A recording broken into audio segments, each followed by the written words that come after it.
Yeah! Gian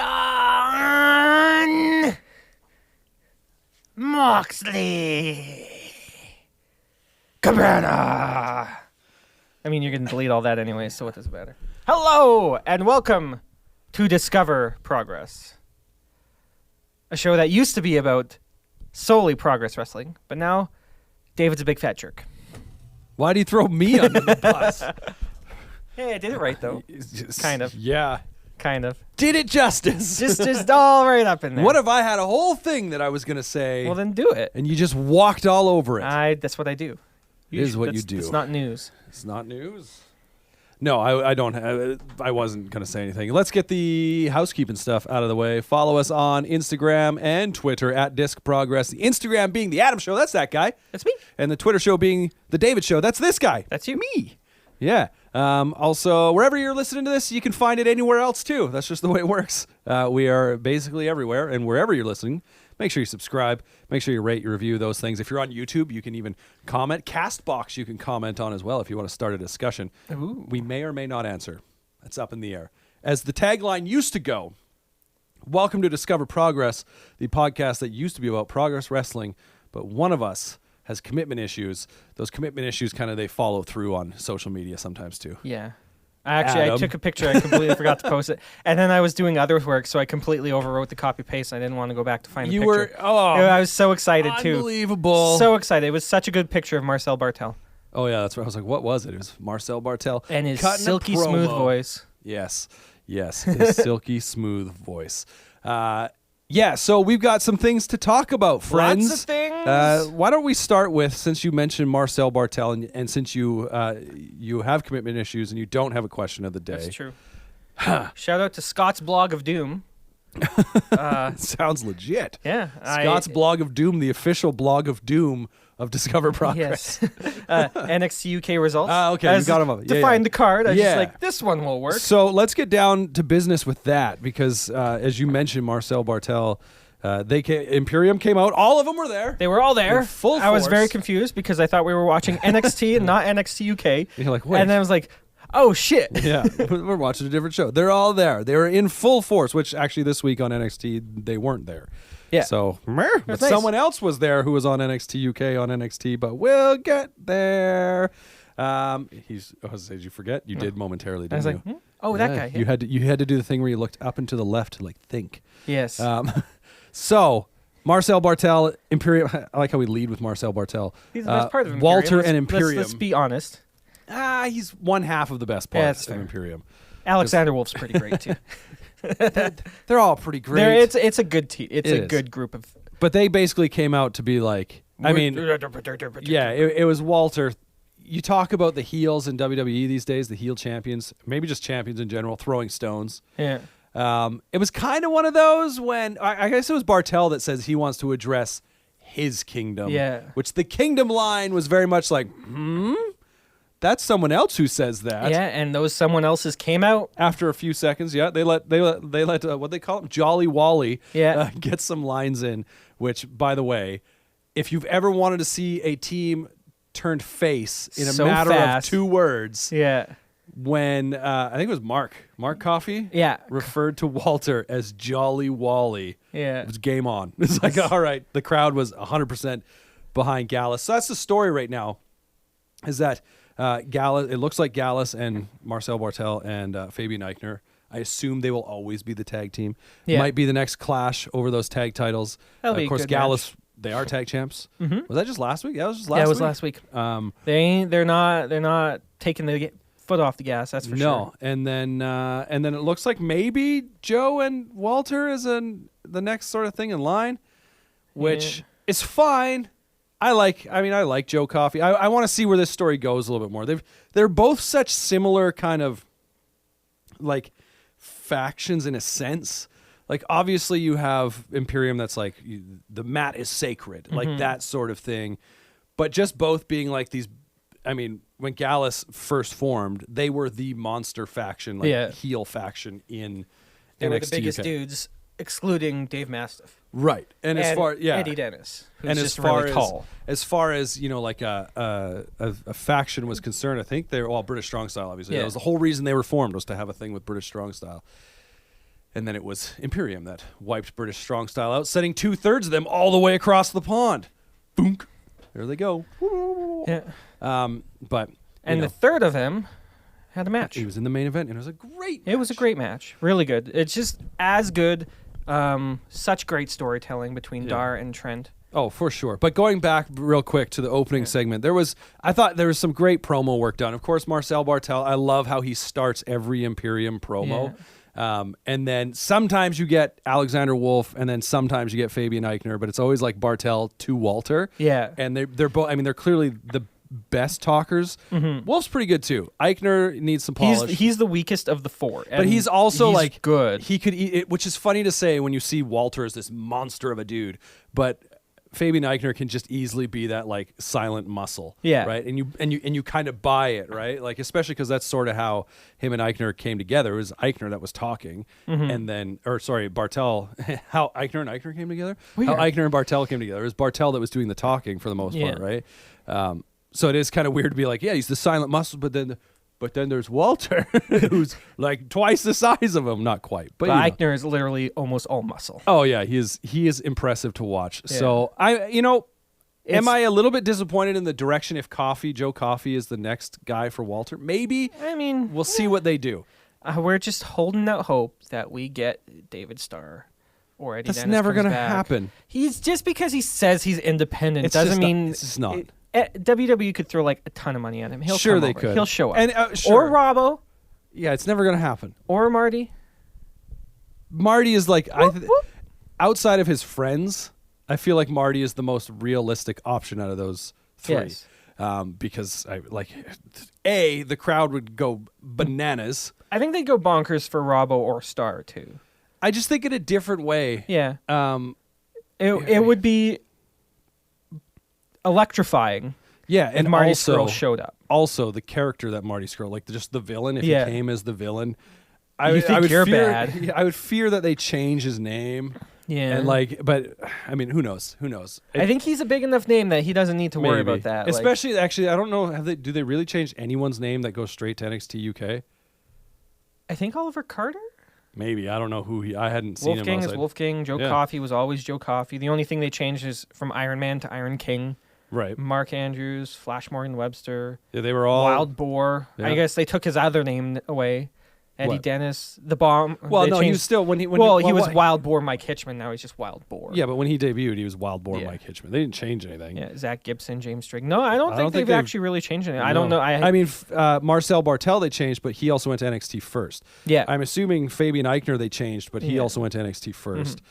Alexander Wolf, I don't know again. I'm assuming they changed, but he went to NXT first. So all these guys that go to NXT UK, I feel like they have established the guys who have had their names changed were changed prior to NXT UK, and they're established names now, which is why they don't want to change them.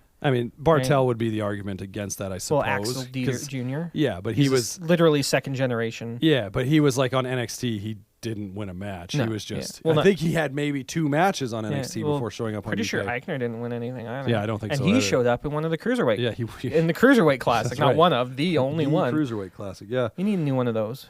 Right. I don't know why. As soon as they establish these things, like these brands, they stop. I'm like, you could look at all of these independent promotions that have these tournaments every year. Yeah. Whether it's like Battle of Los Angeles, or you look at Progress and it's Natural Progression or Super Strong Style, just like these different, like NJPW with the Super Juniors, like just these different tournaments that happen every year. There's no reason you can't have NXT UK and a UK tournament every year, especially like the last one they did was for a title shot. Mm-hmm. Why not? Right? And it would literally be like their WrestleMania. You have it like the weekend of Royal Rumble, or like do it in February. It doesn't need to be on one of the. No, it doesn't at all. Like just make it its own special. Yeah. And you could have like what they did last time, where it was 2 days. Mm-hmm. First day was the tournament outside of the. Did they do the whole tournament? They did the whole tournament outside the. Sure, finals. You could either do that, and then the finals and some other matches on the second day. Like, why not? Same with the cruiserweight, especially now that like if 205 keeps going, It's really weird. They it's need something to put them. It's in this strange limbo, I feel, because they've changed the name of the title. Still the same title. They didn't change anything on it outside of the nameplates for Lio Rush. Yeah. But it's now referred to as the NXT Cruiserweight Championship. So eventually, I just wonder if like 205 goes away, or at least if they change it. And then, you could do a tournament and have a number. Like, tournaments are great. Mm-hmm. You don't even have to. It doesn't even necessarily have to be a number one contendership. No. It could just be a tournament, and for that year, you were the winner of the. It's NXT like the UK King of the tournament. Ring. Yeah, exactly, right. But it feels like it has more weight to it. Sure, and you could use it in that sense to be like, we're signifying someone who we think we can push. Yeah, you don't necessarily have to put them immediately because, like, let's talk about the breakout tournament. I was thinking about this last night. Yeah. You know who we haven't seen? ACH. Yeah, Jordan Myles, who won the breakout tournament, got a title shot, nothing. You know who we have seen a lot? Well, Cameron Grimes. The rightful winner of the breakout tournament. Swerve. And Swerve. We've seen Swerve a couple times. We saw Boa more than we've seen Jordan Myles. The only I mean, is... the absolute one we have not seen since is Dexter Lumis. Right. And then, I mean, Joaquin Wilde, I think, lost... He got injured. Yeah, I think he got injured, but he did He had a match against Thorne. Yeah, I think he was one of the original... And then he shortly got injured. Yeah. So, but yeah, like unless Jordan Myles is injured, that's a possibility. That's fair. Yeah. I also felt like I he feel just got like, last shotted so hard he can't wrestle anymore. I also wonder if right now, like where NXT is headed, they're like, okay, we got to figure out something different with Jordan Myles than what his character is. Because that was my only like criticism against Jordan Myles in the breakout tournament, going like his matches were fine, but I was like, I just can't get into the guy. He's too Apollo Crews. Well, I felt he had more character than Apollo Crews has ever had. Yeah. As the character he had, but it's not a very relatable character. Not really. I feel for the NXT fans. Yeah, like I mean, because his biggest thing was like, oh, he likes anime. Great. What does that mean, right? Like, that doesn't do anything for me. Mind you, like to say that like Cameron Grimes and his character, I'm not like, oh yeah, I want to be like, I don't know what you would even call him. Is it Carney? Yeah, he looks like a Carney. That's the first word that comes to mind for me. I don't know if that's what he's supposed to be, but I'm like, but at the same point, it's an intriguing enough character. Yeah. And what they're doing with him is interesting enough. I'm like, okay. But the character isn't like his character isn't that he wrestles when he's not running a carnival game. Right. He just dresses up like someone who would run a carnival game. He just with wears the top hat and the vest. This weird looking vest. Yeah. And then he stomps on people until they. And I think my biggest thing with Jordan Myles was just like all they kept pointing out was how much he smiled. Yeah, he's just always had this smile on his face. I'm like, that's nothing to buy into. I'm sorry. Like, however, the work that he did with Adam Cole, it was good, which was 99% Adam Cole cutting him down. I was like, this was pretty good. Just the way he stood there and then responded. I was like, cool. But yeah, so who knows? I don't know what's up with him. But yeah, NXT UK. We had a run in. When did Andrews and Webster run in? The grizzled young vets. Oh, that's who they ran into. Beat up. That's right. I'm going to dub this team the Forgettables. The Forgettables. Ashton Smith and Oliver Carter. They cannot buy a win to save their lives. Which was a little bit sad because as we were talking about it, going like, who's the mystery partner going to be? And it was literally one of these things where I'm like, it's either going to be Kenny Williams, because that's always who is like in these losing tag teams for the most part, or Oliver Carter. And unfortunately, I said Oliver Carter because I'm like, it's very WWE to like team up the black guys. Like, specific, not necessarily it's like, but it's like, oh, we got a couple luchadors, let's team them up, or whatever. Like there's something similar visually between these two. I'm like, but anyway, should have been Tyson, T-Bone. Yeah, but I King of the Gypsies. Oh wait. There's another Tyson that's going by that right now. That's also under contract for at least one match in WWE. At least one next weekend. Coming up on next Halloween. Friday. On Halloween. Is Halloween on a Friday? Yeah. 31st. I don't think that's right. It's not. It's on a Thursday. It's on a Thursday. What? Yeah, I'm pretty sure because. But Crown Jewel's next Friday. No. It's on Halloween. Yeah, the Friday is the 1st. Yeah, I was gonna say everything because they keep talking about how things got like NXT UK got moved. Remember? Oh right. Next week because of Crown Jewel, so now it's on early, and then Crown Jewel happens, and I don't know if Crown Jewel goes right up to NXT.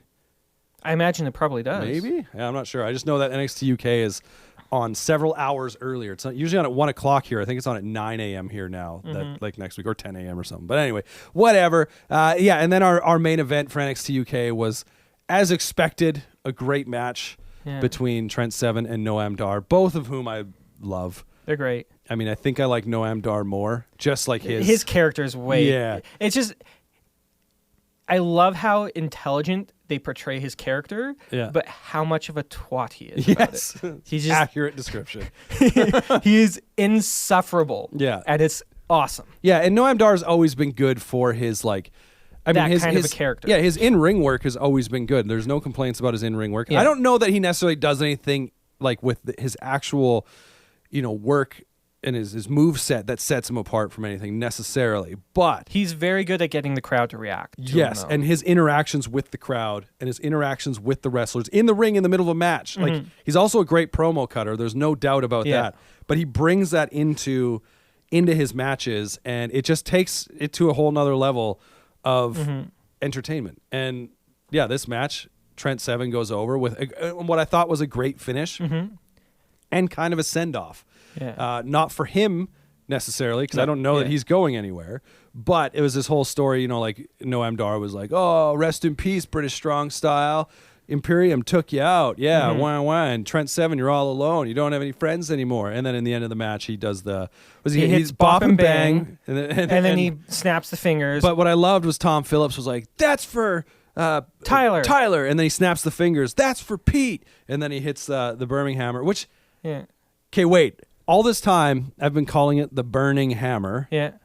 I'm 100% sure this week on NXT UK, Tom called it the Birmingham Hammer, which is what I thought it initially was, as in relation to Birmingham. So I don't know if he's like, I was like, wait, what? That was I always thought it was burning hammer, like the hammer is on fire. Multiple times, Tom referred to it clearly as the Birmingham Hammer. And I was like, what?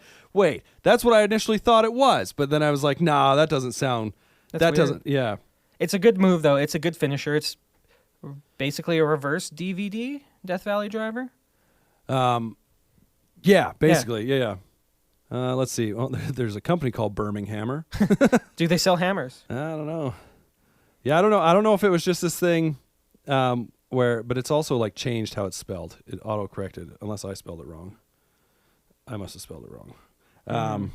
Birmingham. Well, you're doing that. Crown Jewel 2019 is going to be a wonderful time. Maybe. Pause. Maybe. They finished Team Hogan and Team Flair. Oh boy. Oh boy. I think it is Burning Hammer, but unless Trent just calls it Birmingham Hammer, because that's clearly I heard Tom say that. Right. But everything I look up, it just autocorrects to like Burning Hammer. Yeah. Oh no, with his signature Birmingham Hammer. Oh, so it's just Trent what Trent calls the move. Yeah. But he's not from Birmingham. Where is Birmingham? Birmingham is the name of the city. Birmingham, Alabama? No, it's in England. There's in Alabama as well. I just want to see what this says. And brutal. Well, we do get to see Mansoor. Yeah. Mansoor fight Cesaro, so that'll be a good match at Crown Jewel. Yeah. There's a 20-man battle royale, and then after that, I imagine that'll be like the first match, and then AJ will fight the winner of that later in the show. Yeah, it must be. Yeah. And Team Hogan versus Team Flair? Probably won't be and then the big I am a little curious to see Kane and Brock and what they do there. Yeah. But only almost out of a morbid curiosity. Yeah. But I don't know. What about Tyson and Braun? Yeah, not really. T-Bone though. I did just watch, because WWE uploaded to their YouTube channel, Floyd Mayweather against Big Show.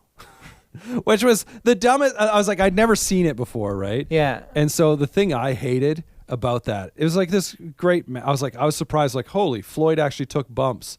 And like initially there was this spot where Big Show drags in one of Floyd's guys, and like I was like, oh, he's taking that bump so Floyd doesn't have to take a bump. Yeah. Like a legit bump. But no, he took some. But I was like, in the end, when Floyd starts clocking him with the chair, I was like, he should have just finished it after the chair shots with a straight punch. Yeah. Nope, puts on the brass knucks. I'm like, why? You didn't need to do that. He's this world-class boxer. You should have just sold that guy can punch your lights out. Yeah. Boom, punched Big Show's lights out. 1, 2, 3. Or was it, I think, Oh, I think the ref rang the. I can't remember if he pinned him. Because I think it was just you could win by pin, submission, or knockout. Yeah. Well, when you get punched in the head with brass knucks, you did by Floyd Mayweather. You did. You're probably not waking up for a bit. Doesn't matter how big you are. So speaking of Floyd Mayweather, no, not speaking of Floyd Mayweather. Let's talk about what we had. Staying on that side of the pond or this side of the pond. We got. Oh, we didn't even talk about Progress. Oh yeah. Wow, we'll stay on that side of the pond. We should have started with that. The Grizzled Young Vets. Still twice. Oh yeah, they did one. They didn't win. No. They thought they. Oh yeah, twice. They thought they won, but we got them on NXT UK and on Progress. That's true. And they did think they won. They did think they won. Yeah. It was a great finish. I thought that was fantastic. Basically, so it was the main event. They were fighting. Jordan Devlin and Scotty Davis, the Progress Tag Team Champions, and I don't remember what move they hit, but they hit the. It was it a Doomsday? Yeah, it was the Doomsday device. Yeah, and so they hit it, and Devlin rolled through, but Zach Gibson's not paying attention. He's got his back turned, and he's all like, yeah, here's the 3 count. Didn't realize that Devlin had rolled through, and so he grabs the mic as Jim's about to announce the winner. He's like, and 2 times, or whatever, 4 times. And then Jim grabs the mic back. Winners of this match, and still Progress. He's like, what? It was pretty great. It was great. Yeah, I thought that was a fantastic finish.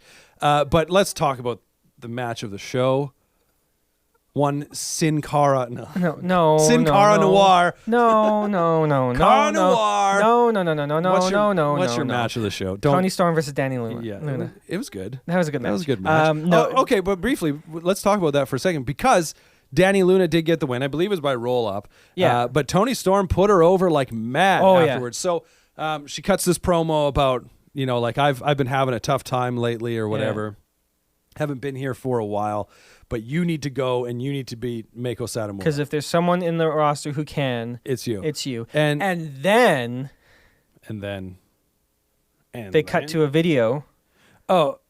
The King is dead. But hold on. I just wanted to say about that comment about Danny Luna and Mako. I think it actually would be really cool because, like, Jordan Grace was obviously built as just a monster in Progress. She's also obviously got commitments elsewhere. Yeah. So I think when they took the belt off of her, they're like, who can we put over in this sense that is like, believable, and it's a big billable match. Because to be honest, if you're like Danny Luna against Jordan Grace at Chapter 95 or whatever. Well, you're not expecting Danny to win. Well, no, and it's not like this big, like, that's their biggest show of the year. It's not this big feeling match. So it's like, okay, they bring in Mako, which it was a surprise when she won, but like, okay, take the belt off of Jordan Grace so she can go do her other things. With Mako, I don't feel like, oh, Progress Women's Championship is something on her list that she's like, I got to go do this. I want, like, this is something I've been dreaming of, right? So I wouldn't be surprised if they're like, she makes sense to go over Jordan Grace. Then she's also going to be a good big name that's going to put over our next in line, who is there regularly, Danny Luna. Fingers crossed, Danny Luna. Well, I just think she would make sense in that regard for who is on the show regularly in their women's division. But speaking of afterwards, the King is dead. Danny Luna leaves. Long live the Queen. Yes, and we're like, and at first you're like, is this just Holly dead? Didn't they already fight? And then I was like, slowly, I'm like, wait, the King is dead. Who was? It's Genie Havoc. Sure enough, Ginny comes out in like all black and like a red shirt with a Jimmy Havoc mask and on. Stilettos like the size of my arm. You could tell there were no bumps being taken because holy cow, don't need her to break her ankles. Yeah. She gets in the ring. I don't even think they said anything. No, I think they just stared at each other down and then basically like nodded like, we're gonna do this. Yeah. So I think that'll be rad. I don't know if this is like a return for Ginny and like she's gonna do this whole new Genie Havoc sort of thing and like make that like her running character work in Progress, or if it's just like let's set up this will be fun. They're available. Let's do this. Yeah.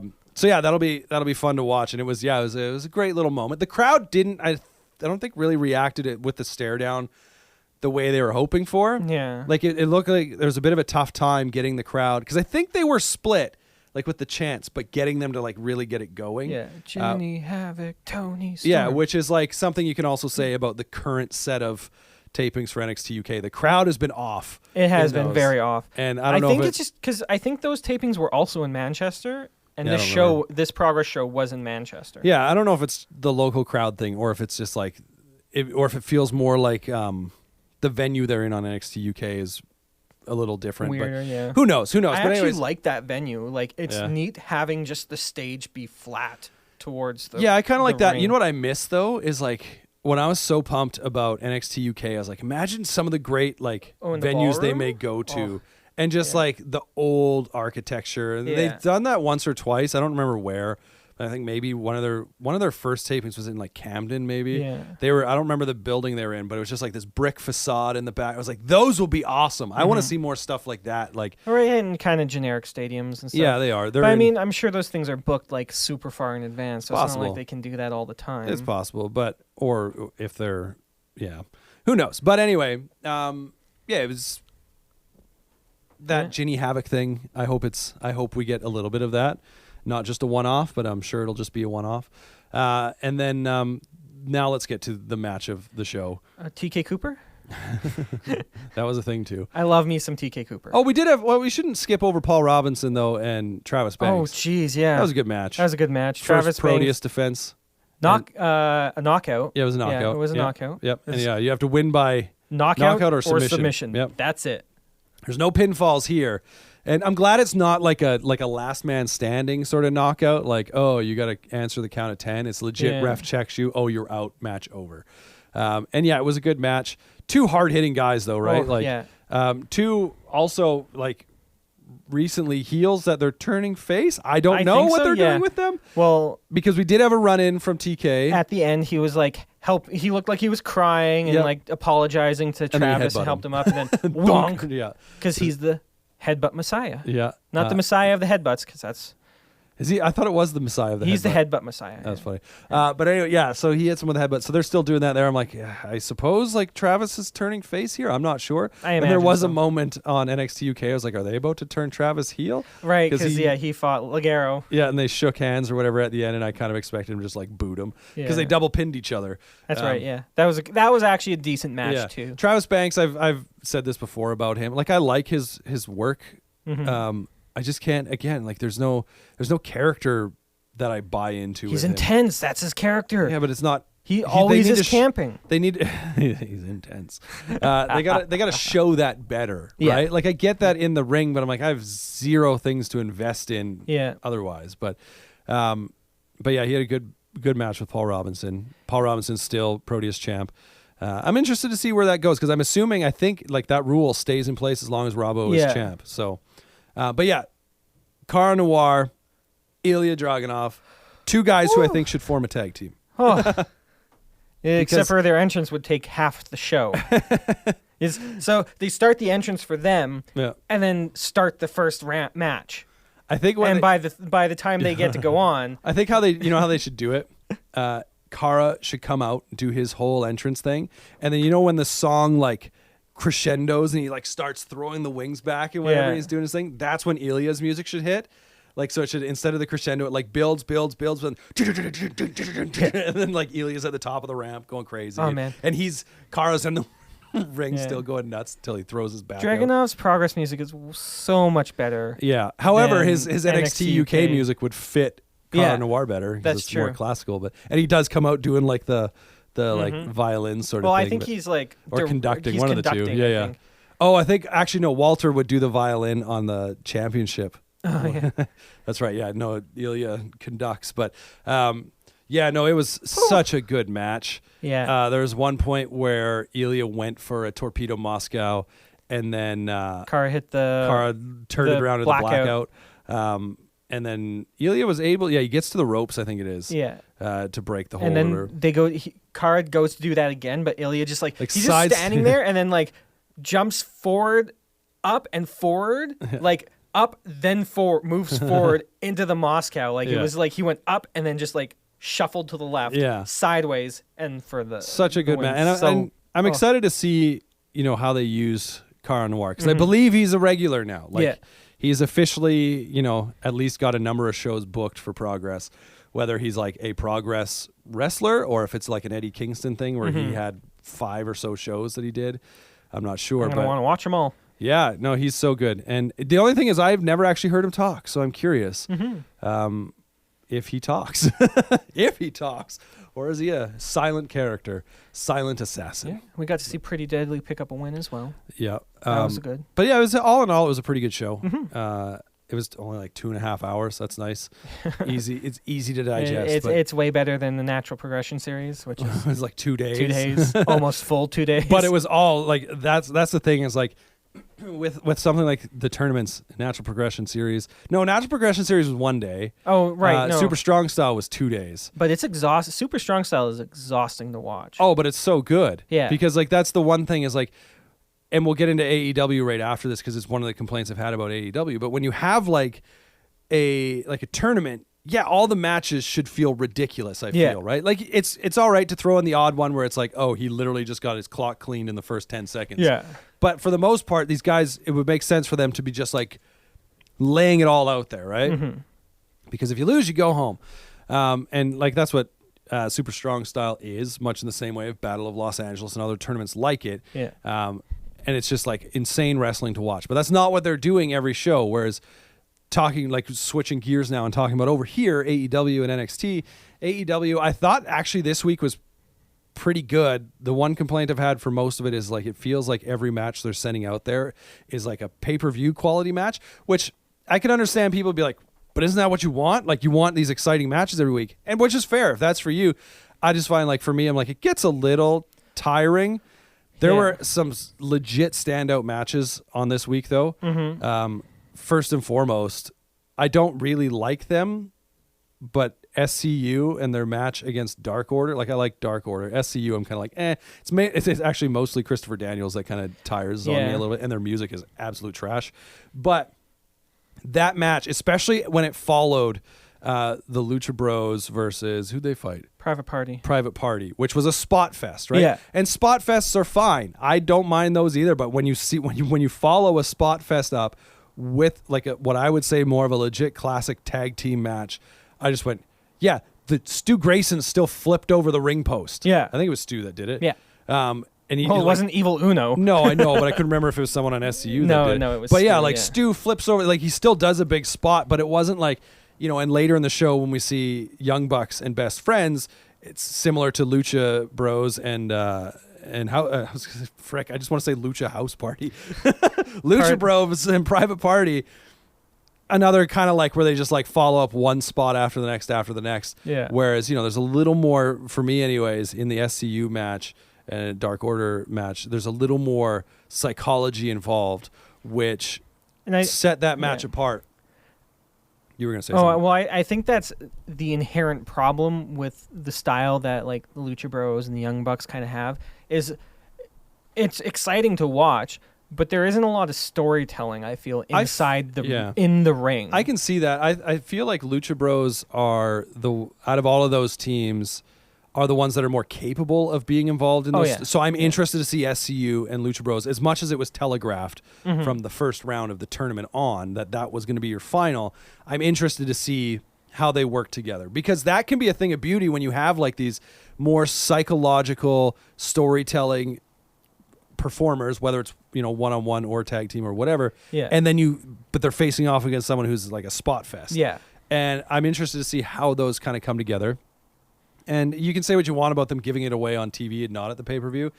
I felt that was weird. It is kind of weird, but at the same point, I'm like, I was talking with our buddy Nick, and he writes his thoughts on AEW every week, and we were chatting at allwrestling.com is where he does that.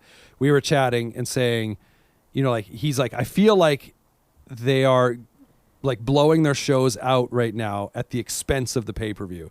So the pay-per-view is not going to have the same payoff as a lot of these shows, which I'm like, that's probably fair. And you know what? Right now, it's fine because you're still trying to establish and win your audience, right? Yeah. So it is a little weird that you're, not building up to this monster class. And maybe they are in the Jericho Cody Rhodes thing. That's definitely got more of a slow build than anything else that's going on. I don't even know if slow build's the right word, but they're not in the ring with each other every week fighting each other, right? Like they're telling that story in different ways. So, and this week the way they progressed that story was one that either had people angry or people that were just like, what's your problem? Yeah. Right? It was weird. I didn't like, and it ties in with the SCU match. The only complaint I really had was how Jericho and his inner circle they show up, they've got tickets, they've bought tickets, and they go up to this private box, right? I'm like, okay, that's fine. It's classic wrestling heel work, right? Yeah. But they came out during a match that had nothing to do with them. And it legit, like, actually, I think that's where the match picked up, to be honest, when the crowd kind of started turning around. Yeah. It was, I don't know if SCU and Dark Order were like, we got to, guys, let's get them back. Yeah. Because, like, as they walked out, the crowd totally stood up and turned around to see what was going on. Meanwhile, you have this great match going on in the ring. Yeah. And it's like, okay. Like, that felt a little weird. Why you wouldn't do that in between matches? It should have been after the private party. Jeez, I almost Lucha House Party match too. And Lucha Bros. It should have happened. You could have done it there. Right there. You could have done it right at the beginning of the show. The beginning of the show was a little weird this time. Just started with the match. There was no opening in this corner. No opening video that they normally have, right? Yeah. It was literally just like, I'm like, oh, unless it just got cut. We watched it on demand on TSN, and maybe they cut the intro. I have no idea. It was this really weird start.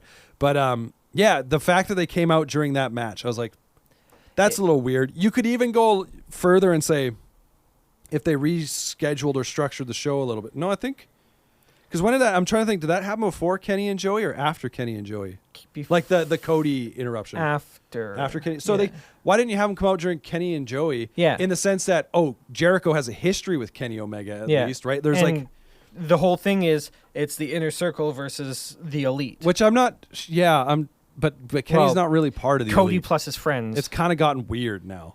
Yeah. It's like, I don't know what's happening. It's the Rhodes family. Yeah. Currently. And friends, yeah. And so I don't know, like, this, because Kenny's got his own story. And is Kenny fighting Jon Moxley at Full Gear? So why do we have this big story between Jon Moxley and Pac? There's a little bit of, like, overlap stuff that's going on where I'm like, what? Why are we doing this? At the same point, it's kind of refreshing in the sense that we're not just seeing Moxley and Kenny Omega running in on each other's matches every week, right? But actually, they both had last week. They did. Yeah, but this week they both had legit matches on their own that were really quite good. Yeah. In fact, Joey and Kenny probably stole the show. Middle of the card, they had a really good match. I thought it was great work building Joey Janela, even though he's kind of billed as this typical, because they had a match on Dark that was unsanctioned or whatever, so he's typically like this. Oh, I'll go through crazy tables and stuff. But it was just a straight up match. Sort of and it was actually pretty good. And then the main event was good. Definitely had some problems. I thought AEW this week was good, but had its issues. Yeah. One being the Jericho thing, where some people were complaining, why do you have to buy tickets? I'm like, I don't know. I kind of liked that because then he could be like, I have these tickets. You can't do that to me. Yeah. I'm a paying customer sort of heel. But that's mentality. not how he went. No, but it is. Because as the show went on, they're like, oh, Cody's he's being detained right now because he attacked a paying customer, right? Yeah. So he did that. The weird thing was that, he had a mic up in the booth, which was so random when they tried to interrupt Cody. An AEW mic. Yeah, and Cody's out cutting a promo, and they're blowing air horns, which I thought was great. And then I thought, why didn't you just have a megaphone? Something like that you go, oh, he snuck that in or whatever, right? No, he's got an AEW mic, and Cody didn't just turn to the hard cam and say, cut his mic. He just let him go, and then went out and had a big blow up in the press box. Then out Who on wears the main a concourse. scarf? Yeah, that was pretty good. That was great. He's making fun. Stupid idiot. He should have called him a stupid idiot. He didn't. Making fun of MJF. Yeah. Well, you know why he didn't? Because MJF is better than him, and he knows it. He knows it. Whew. Oh, wow. Shining star in the sea of AEW, MJF. No, Darby Allin. Orange Cassidy. All of the above. Yes. Who we actually got to see. Yeah, Orange Cassidy did it was a bit. Nice. How bad are they burying the Super Best Friends? Though? I'm not worried about it. Especially in the sense that Young Bucks, obviously they're at this point, they're not going to win the tag titles, which I thought maybe they'll win them at Full Gear. No, they're fighting. What's their names at Full Gear? Santana and Ortiz. That's right. Which I'm okay with them not winning the belts. I'm like, okay, that's cool. Mm-hmm. I mean, really, then it was like, well, it's going to be Lucha Bros, and then as you go down the line, or SCU, and it's like that's your final. But yeah, I mean, they're still supposed to be one of the top tag teams. So them beating Best Friends, I'm okay. Well, yeah, but Best Friends and Orange Cassidy, they won. Yeah, Best Friends will get their stuff together. That's going to be the story. It's they just got to get those wheels greased a little bit and stop hugging. Yeah. That wasn't an innuendo. Maybe it was. And leave Orange Cassidy out of it then. His hands are always in his pockets. He's too good for them. His hands are he's greasing his own wheels. He's still too good for them. But the main Orange event, Cassidy and Darby Allin. the main event, as we were going to get to, the issue is a great match. Moxley and Pac, just a bunch of old WWE guys going at it in the ring. But great match. And then they have this. I actually thought the end of the match, the finish of the match was great. I know people were complaining about it was a draw. That's fine. I'm okay with that. That buys you another match. And actually how they did it was pretty good. Justin Roberts' countdown at the end was kind of garbage. He's like 10 seconds, and he like counted down 10 seconds in about 5 seconds. 9, 8, 7, 6, 5, 4, 3, 2, 1. He starts like 10, 9, 8, 7, 6, 5, 4. I was like, what is he doing? Give the man a clock. Give the man a watch. But the issue I brought up with this was a time limit, like TV time limit draw. So they had until the end of TV time to finish it. Cool. That's classic. I like it. Dave Meltzer, I think, made a point. He's like, well, they had to do a TV time limit draw to show that the time limits actually matter. Yeah, they friggin' did that with Cody Rhodes already and Darby Allin. Yeah. They had a time limit draw literally within the last couple months. But fine, it's cool. I'm okay with it. But when you do that, don't stay on the air for another minute and a half to 2 minutes or whatever it was with John Moxley going, oh, I can't believe this, and then hitting, what's it called, paradigm shift on the ref and stuff. I'm like, oh, this is the worst. No. Count down. Shut it off. Screen goes black. Screen goes black. Next week, you can show us what the aftermath was. Like, you can have the bell or the ref ringing the bell right at the end, so you know the match ended. Yeah. Because it was a TV time limit draw. But don't carry on for another bit, because that tells me you actually still had another couple minutes probably of airtime, and you just cut it. It's like it was this booking thing where I was like, that made zero sense. Let Moxley hit his paradigm shift after you go, that's what you can show next week. This is what happened. Do it so the crowd gets the pop and then show us that. And keep taping, and that's fine. Yeah, so AEW announced that Moxley's been warned or whatever for his actions against the official. Cool. That is when you can show that. You can be like, oh, by the way, Moxley's been warned or fined or however you want to go about it. And be like, this is why. And you can even be like, Moxley's been suspended because he attacked a ref. This is why. After we went off the air, this is what happened. And then you can have a story of Moxley trying to show up at some point during, like between now and Full Gear. Now, the thing is, they have him in a story with Pac, and apparently they have him in a story with Kenny Omega. The dumb thing is, I think the Kenny Omega story is purely because the last time they were supposed to fight, Moxley was out with an injury. So just move on. Like, if you're going to put him in another story, let's have Moxley and Pac now be at Full Gear. Unless the story's going to be he has to fight Omega, and then he has to fight Pac. Well, Paige is fighting Pac. See, they're all in all these. That's right. In these other stories, we didn't get it at Paige, All Out. Yeah, Paige is fighting Pac because it was supposed to happen, and then Pac said no. Yeah, I don't want to lose right now because I'm undefeated in Dragon's Gate or Evolve. You know what I was happy about this week? No Adam Page. Moving on to NXT. I don't have a problem with Adam Page. You know what you did have a problem with? He's boring. Brandy Rhodes. And no, I didn't have a problem. I was like, what was that about? She was really, really, really mad at Jen. For what? I don't know. Maybe it's because I kind of just like skipped through the Britt Baker and what was her name? Who cares? Nobody. Yeah, she's but British. I kind of skipped through that match a little bit, and then I didn't see if maybe something happened. I don't know. But anyway, let's move to NXT. What about NWA? We're not going to talk about it all. NWA is a good show. Go watch it. 40 minutes. It's on YouTube. It's free. Go watch it. It's great. Yeah. NXT. Until something, if something incredible happens, like last week we talked about it because yeah. But NXT, this is what I was thinking. Huh. So NXT for me right now is like my favorite restaurant that I know I go there and I get the same thing every time. Not necessarily the same thing. The same couple things every time, and I know I'm going to love it. I'm going to enjoy it. AEW right now is like going and trying a new restaurant. And I'm like, oh, I kind of like this and I kind of like that. I don't really like this, don't really like that. Just getting used to it, right? This new restaurant's a little bit brighter. The lights are on.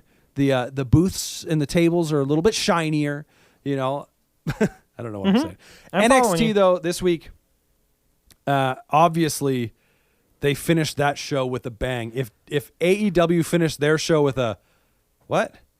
NXT also finished their show with a what? But more like, what the hell? Yeah, and Morrow said it for all of us. He dropped a couple what the hells in there, and it was fantastic. We'll breeze through. Some bangers of matches. We did have some really good matches. Some highlights, if you didn't see this week, to go watch. Matt Riddle and Cameron Grimes. So Cameron Grimes is officially lost now. Yeah. That's his first loss outside of the tournament. Such a good match, though. I feel he probably could have won. No, unless you're booking, but Matt Riddle's lost. Yeah, a couple has. times. But I feel like Cameron Grimes would have gotten more of a rub, but it doesn't play into what they set up with the Tyler Bate thing. Yeah, well, and for sure. And here's the thing why I don't think Cameron Grimes needed to win that match is that Matt Riddle, to me, is still that next level up, right? Like, he is legit. Like, he's not in the main event right now because it's crowded. But he is main event. He is main event star. Whereas Cameron Grimes isn't there yet. So, I mean, the only reason you put Cameron Grimes over in that match for me is to make Cameron Grimes look more credible. Right. And is to go, or if it was like, this is a match for number one contendership for the North American title. Right. And I go, okay, yeah, you could put Cameron Grimes over and he wins nefarious ways, right? He does it dirty, and that's fine. But now for him to lose this match, I was a little bit like, that's a bit of a bummer. But at the same point, I was like, no, I get it. Yeah. And that main event, they have so much top-end talent right now on that show. Oh, it's scary. As much as Kenny Omega wants to say, comments a few weeks ago about how they would be in like the dark matches on the shows he's main eventing, they would probably be putting the lights out. That's why they were dark matches, because they were such good matches. Oh, man. And case in point, the main event of this show was for the mid-card title, and it was like that would bring the house down anywhere. Yeah. Right? Granted, Roderick Strong has been in the main event in the past. And then like Keith Lee and Dominic Dijakovic. Yeah. Hey, you did it right. You confused me with your... I just still call him Dijak. yeah, that's fair. And Chris Dijak. Yeah. They've had like match of the year contenders in the past with each other, like Keith Lee and Dominic. And so you knew it was going to be really good. And holy smokes, was it really good. Yeah, Dominic hit the Fosbury flop. Yes. And then Lee followed that up with Tope. Yeah, what all did they did Tope Con Hero. They always do some crazy. But I think when Dominic hit the Fosbury flop, was that when Lee caught him? Lee rolled into the ring. Oh, so and he took out Roddy. Strong. Because there's one, he did something out from the outside in, and Lee caught him. Yeah. Like before he hit the ground, and did he pick him up? And what did he do? I can't remember if he did he powerball? I can't remember what he did. Did he turn it into like a power slam? Yeah, I can't remember. It was outside the ring. He did like a lifting sit out slam. I know. Yeah. Oh, well, like there's the top rope choke bomb. Yeah, he also did. The finish of the match bomb. was the top rope spirit bomb, and then Roddy came in with the sick kick. The sick kick, which sick. Yeah, which was fantastic. It was a great way to end that match. It's like Roddy needs to win that match and clean. He needed to win that clean. Yeah, and they did it so well. He won it in like the classic way a heel wins a multi-man match, where it's like, especially when he's outmatched, right? Yeah. Like he's like they took him out. Like they so basically good. They may as well dragged him to the back and then came back. When they destroyed him outside the ring, and then they stood and they looked at each other and were like, "Yep," and then got in the ring. It's like, here we go, here we go. And it was great. I'd watch those guys fight every week because they do something different every. Obviously, they'd eventually run out of things to do, but they were so good. But we had some other good matches. Rhea Ripley and Bianca Belair. I actually think that may have been one of Bianca's best matches. Yeah. The weird little intervention by Io. Yeah. Which, okay, this is what I thought. At first, I was like, why didn't she just get disqualified? And when they showed the replay, they played that perfectly because for whatever reason, if the story is that Bianca and Io had actually conspired together, okay, but Bianca grabs the ref and distracts him. She hits like the 619 or whatever. Yeah. And then when she rolls Rhea into the ring, she's down on her knees below the ring apron. And she's like posing with her back, but she's not standing and being obvious. Yeah. And then Rhea kicks out or whatever. It was just a shitty spear. Yeah. Well, yeah. I mean, Bianca has actually a decent looking spear. But then, then it was good because then Candice hopped up on Io hopped up on the apron and Candice came out, pulled her feet out. And I was like, so are we going to get a tag match here? I think so. Or are we inching towards crowding that women's title scene? I know you had mentioned like a War Games in the sense that it could just be a singles everybody. If I could see them doing that over like just making teams, but they're constructing teams for Undisputed Era to be in 100% War Games again. Although it's very confusing by the end of the. It's going to be 5-on-5 is what's 100%. So end of the North American match. We have Undisputed Era come out to celebrate. And they beat up Keith Lee. Yeah. Apparently, someone else said they also beat up Dominic. I didn't see that. He was dead. I assumed Dominic was dead from that spirit bomb. Yeah. I think though, there's a Keith Lee Dominic thing, like, they respect each other. Yeah. I wouldn't be surprised if they not necessarily form a tag team, but start being like, watching each other's backs. Yeah. And when so they're not having badass matches together. Right. And so we had the finish, and Undisputed Era come out. Yeah. Then they pound on Keith Lee afterwards. Tommaso's music hits. Yeah. No one will survive, which is his video scream. It's his face. It's his face shattered now. I was like, oh, so that's cool. Awesome. Yeah. He comes out with the crutch. Yeah, dragging the crutch, which I think is still great, especially since he came back from neck surgery. Yeah. But dragging the crutch, and he stands in the ring, and of course, this was very similarly played out to AEW. Yeah. Except I felt, well, they were both played out big. I liked the way this played Dustin out more. Rhodes and DDP. No, exactly. But yeah, so yeah, in AEW you had Cody was in the ring and Chris Jericho and the Inner Circle are interrupting him, and he's like, "I'm going to come get you," and they're like, "Sure, your odds are not good. It's 4-on-1." And then he's like, "Oh, I'm not alone." And then Dustin comes out. He's like, "Sure, it's still 4-on-2. Oh, I'm not alone." And then MJF comes out. Who wears a scarf? Yeah. Oh, it's 4-on-3. Is it? And then DDP comes out, which I was kind of like, okay, cool. Yeah. Nice shout little out pop. though. DDP's Titantron is the best. It's him leading DDP yoga. Yeah, it's pretty great. But yeah, and then they have their big thing. So whereas this played out yet, Era in the ring, Tommaso comes out and it's kind of like he stares him down. It's like, it's 1-on-4. I don't like your odds. And then Johnny's music hits. So, oh, here we go. And then the crowd starts chanting DIY. And they looked at each other at first, like, do we trust each other? And then they turned and looked at Undisputed Era. It's like, okay. And it's still like, don't like your odds. And then Finn's music hits. It's like, okay, this is interesting. Mm-hmm. And then before they all attack each other, DIY's flanking Finn. Yeah, and they all kind of look at each other again. And then they turn and look at Undisputed Era, and then Finn goes to take his jacket off, and Pele kicks Johnny. Oh. What? Yeah. Morrow's reaction was perfect. Pristine Morrow. Yeah. It was so good. What the hell? What the hell? He was just like losing his mind. So good. But this is what I find interesting, because so they beat down Tommaso. They hit him, with the last shot, or where they hold him up and Cole hits him with the last shot. So to me, that says Tommaso, Adam Cole. That's a thing that's going to happen. Mm-hmm. And then Finn is just standing in the corner, just like watching this all. And then he looks over, he leans over the ropes and looks over. Johnny is rolled out of the ring after the Pele kick. So he gets out of the ring, takes his jacket off. Friggin' John Woo drop kicks Finn through the barricade. Johnny Gargano. Yeah, through it looked like he kicked him from one side of Full Sail to the other. Yeah, unbelievable. Through the extras, the plants that were there. There's about 5 guys just got destroyed, just melted. And then he hit him with the Bloody Sunday onto the ramp, which is a much safer looking ramp right now, right? As opposed to the little literal metal ramp they were using. Yeah. But it was so good. But this is what's intriguing to me. There's a couple things here. So Undisputed are standing in the ring, all beside each other, and they're doing their Undisputed little hand signals. And then Finn does the finger guns down at Johnny Gargano and walks away. Now, what is interesting to me is last week, Finn says, "My future is my past." Huh? What are we hinting at here? NJPW has said they're open to working with WWE before. What is going on here? And so, as we were talking about it, I pointed out, I was like, wow, there's Finn, who is doing the obvious, that's Bullet Club. That's Bullet Club finger guns. Literally. Adam Cole also used to be a part of Bullet Club. Yeah. Before he got super kicked to no end by the Young Bucks. Yeah. But they were never in Bullet Club together, so I don't know. I don't know if and it seems weird to go, okay, now Finn joins Undisputed Era, or they join this new formation of whatever Bullet Club variation we have, or what. Could you imagine though if it was legit Bullet Club? Legitimately Bullet Club. I don't know how that would work though, considering WWE was literally just trying to buy Noah in Japan to start an NXT Japan. It's like, well, I don't know about that. Yeah. But maybe, who knows? That would be insane if something like that happened.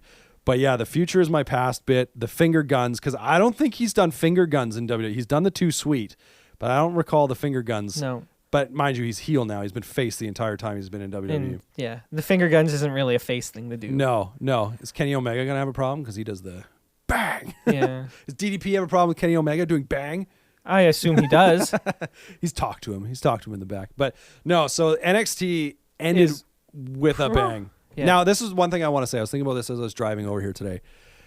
If you think back, what was it, 2 months ago? Yeah. 3 months ago, whenever. When all this started? When WWE announced that NXT was going to go live. For 2 hours? For 2 hours. Do you remember what your reaction was? It wasn't great. You weren't very... I was despondent. Where are you sitting right now? I am loving it. NXT, since the head-to-head has started... I think it's actually gotten better. It has. And like... I mean, obviously they had their first couple weeks where it was like, okay, we're throwing it all out there. You had an entire show that was title matches. We got to get people wrapped up in this. Yeah, and their numbers aren't AEW's, at least on the actual Wednesday night. Yeah. But interesting thing is AEW this week actually dropped below 1 million viewers. Yeah. But NXT dropped as well. Like both have consistently dropped since the start. Yeah. But the show. Huh. Like, I mean, even the one-off matches, we had Garza versus Gallagher. Yeah, that was a good match. I love the clash of styles there. Yeah, the styles clash. We had 6-man tag. It's just like the thing is like, oh yeah, Breezango and Swerve, whose house this is, and he got the win against some guys. I don't remember what their name are. I keep forgetting who they are.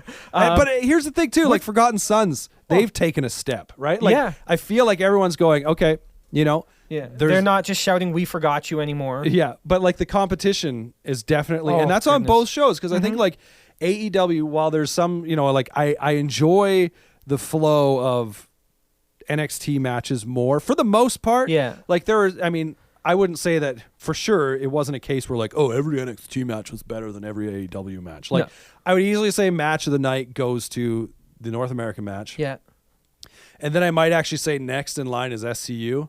That was such a good tag match. Or so good. Janela and Kenny was pretty good too. But then it's like then you have Riddle and Grimes in there. Like there was just so many really good matches. Even like Marina and Jessamine, leaps and bounds. They looked better. They looked way better. They didn't look half as awkward. WWE Women's Tag Team next week going to be good. I mean, they're not Team Kick win. Versus the Kabuki Warriors. That's got to like. Come on, those are 4 really good workers. Do you think Io gets involved? Now that all the Japanese women are heels. Yeah. And they all started as just like lovable faces, and now they're all heels. Yeah. And there's only one face Japanese person in WWE, and it's Kushida. Oh. And he's out with an... Oh, no. What's his name? Tozawa? Oh, I keep forgetting about him. Yeah, well, you haven't seen him on... He hasn't been on NXT yet, and I haven't watched 205 in forever, so I don't even know what he's doing right now, but... Tozawa, yeah, I guess. So we have 2 face Japanese people. Yeah, everyone else is a bad guy. Yeah. Everyone else is bad guys. So women are all bad guys. Shinsuke's a bad guy. Finn's a bad guy. I know he's actually from Ireland, but he made his name in NJPW. Yeah. Oh, we're in a good spot. Is his future his past? Does that mean would you? Who would we have? Would you lose your mind if next week Finn comes out and Shinsuke's standing with him? It's like, well, okay. Is AJ like, too? is the idea is the idea that he's like, or did the they future, manage to get like Tamatonga and Tamaloa? Well, is the idea that future past reference is Bullet Club specifically, or is it future past references Japan specifically? Right. And then he goes and he just makes a heel faction of Japanese, not necessarily Japanese wrestlers, but wrestlers who made their name in Japan. Yeah. That would be cool. Who knows? I'm interested to see. My biggest issue with NXT. Why did they come out as Tegan Nox and Dakota Kai and not Team Kick? Just Team Kick. Yep, they had their video. Do we still call it Titantron? I don't know. I call it the Titantron. Yeah. It's the only way to describe it. Which is funny. Giant TV. Yeah, which is funny though, because Titantron I do believe comes from like Titan Towers, right? Like a WWE thing. So when you say in AEW they're Titantron, I'm like, I don't think that's right. Well, whatever. But in NXT, sure, we'll call it Titantron. Like they had their own where it said Dakota, like I think it said Kai/Nox or Dakota Kai/Tegan Nox, whatever. It was like for their team, and then but didn't say Team Kick. I was like, why not? Team Kick. It's such a good name. It is. Everybody chants it because Dakota Kai was the captain of Team Kick. Yep. # Team Kick. Why are you calling them Tegan Nox and Dakota Kai? Yeah, it's fine. Maybe they'll establish it. I think like if they're going to be, if they're going to legit have kind of a women's tag team division. I love that the women's tag titles are coming down for a match, and if that's kind of like, I feel like that's a thing we need to do. Yeah, like you have a number of teams. Those belts are not defended enough. No, well, they could be on the main roster. I don't really know. I don't think. But when Bayley and Sasha first won them, they legit came to NXT and said, "These titles are going to be defended everywhere." They didn't defend them anywhere. No, I think they lost right away. But you know what I mean. Like I'm excited to see. And yeah, I thought this week was both shows were really good. This may be the closest week for all because I did feel like AEW was paced a little better. Yeah. It still feels weird. I actually thought the commentary on AEW was getting worse this week, though.